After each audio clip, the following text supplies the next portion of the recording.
Alright, hello there guys, welcome back to my channel, and for today's video I'm going to be making a tutorial of how I design this poster. First off, my canvas size is going to be 8 inches wide by 10 inches high, but I use pixels, so that will translate to 2400 pixels wide by 3000 pixels high. Once I press OK, over here I already have all of the resources that I want to use, all of the photos, logo, and all of the other assets and textures that I'm going to be using on this design. I can go ahead and go back to the main design, to the main Canva. I go to view, to guides, new guideline. I already have this one saved here, and I'll leave my layout over here if you want to copy the exact same one. This will include columns, and I always tend to make a little bit of bleed just in case. I press OK. From prior designs, this is how I always tend to make my layout of how I want everything to go.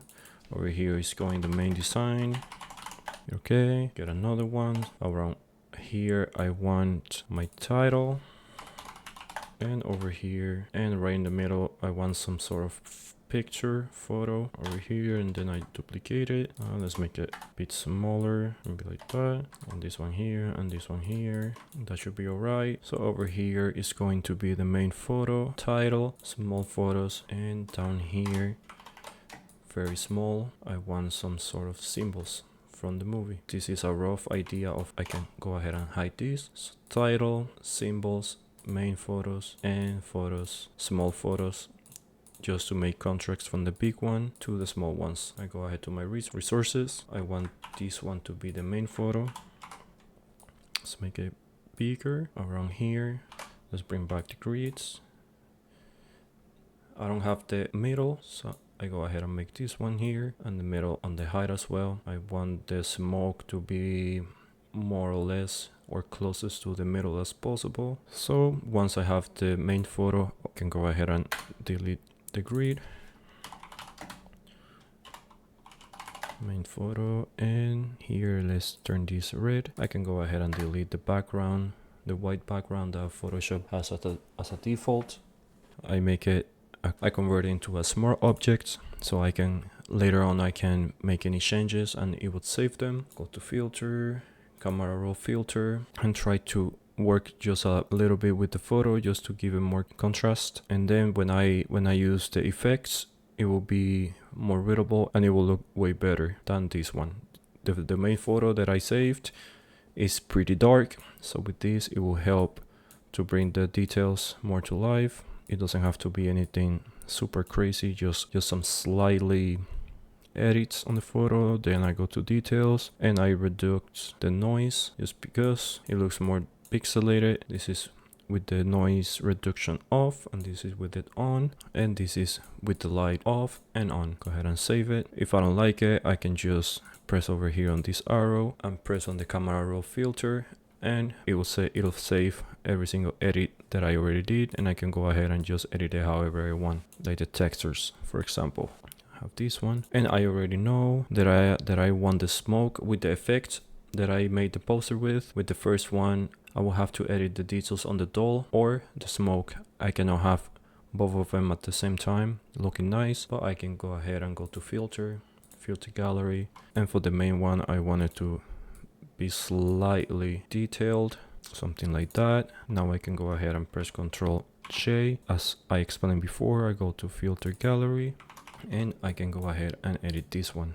From this one I want the smoke to be very visible, has more detail than the one before. That looks fine. And as you can see, pay attention to the doll and the smoke. That's without it, and with it. Then I go ahead and make a mask, and everything that is in this area of the doll, I can just press B to the brush, and when this area black, I take all of that off. If you want to change it, you don't necessarily have to go here. You can just press the letter X and bring it back, but I want to take all of those details off.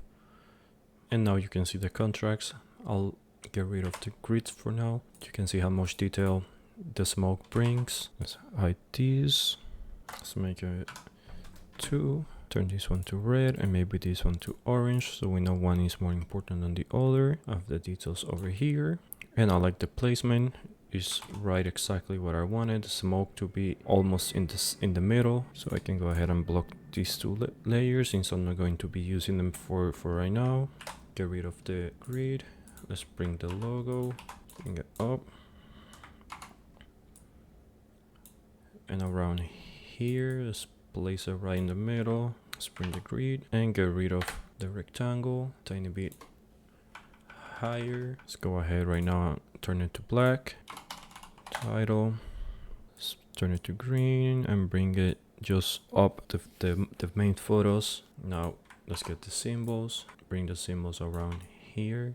Symbols, let's maybe turn this one to seafoam and bring the supporting photos around here, and just to make sure that they're close aligned to the logo. If not, we can just make the logo just slightly bigger, more or less like that. Press all the photos with shift and make them just slightly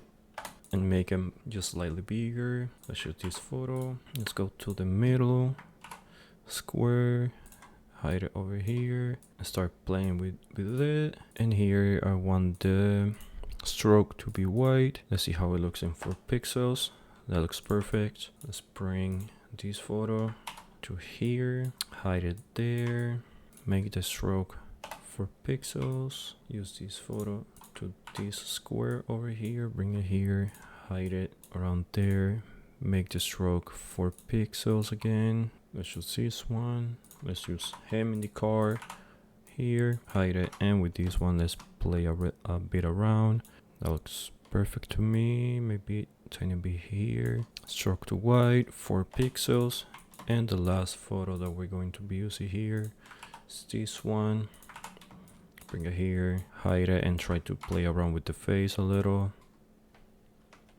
And that looks fine. Stroke to white, 4 pixels. And pretty much I already got my design. Now I just gotta go ahead and turn this photo, all of the photos rather, to convert to smart objects, so I can go and make changes whenever I want. Let's use the first one, go to filter gallery, and try to play with the density and the contrast. I kind of want the tears on her face to show a little, and try to play with the type, with the grain type. Let's use her in the car, filter gallery, let's zoom out, and same, play until I find the one that works best for me. I think this one on 8, the intensity on 8, and contrast to maybe 70, just to keep it even. Let's go to the one in the middle, let's zoom out. That looks fine to me. Intensity to 22, contrast to 69, and now to him on the car. That's fine. And the last photo, that's good. We can hide all of these since I think all of the photo looks fine. Let's maybe come to this one.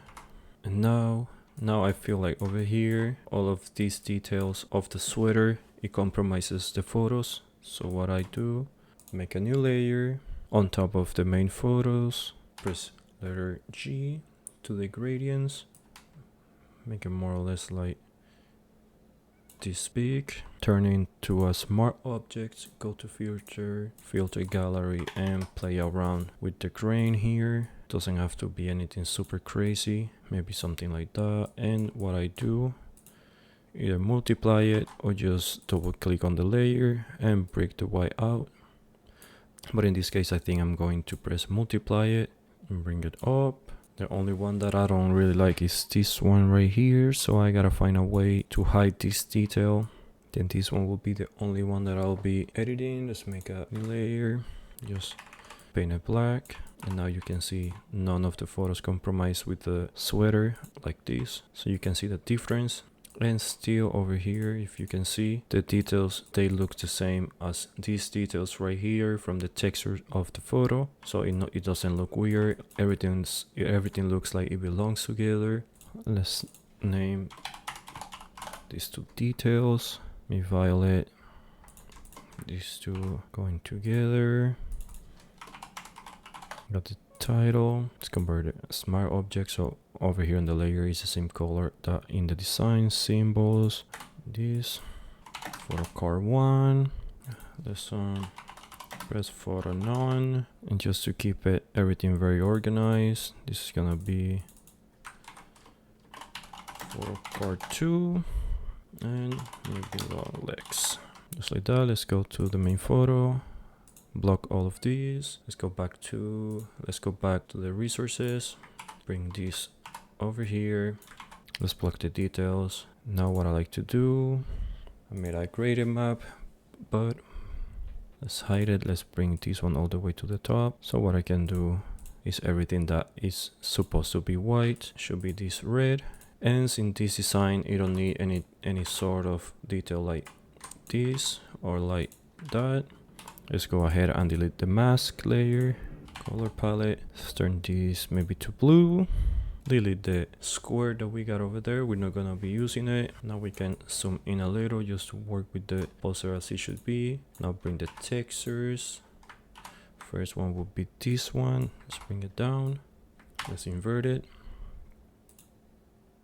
so you can see all the details of the textures like that.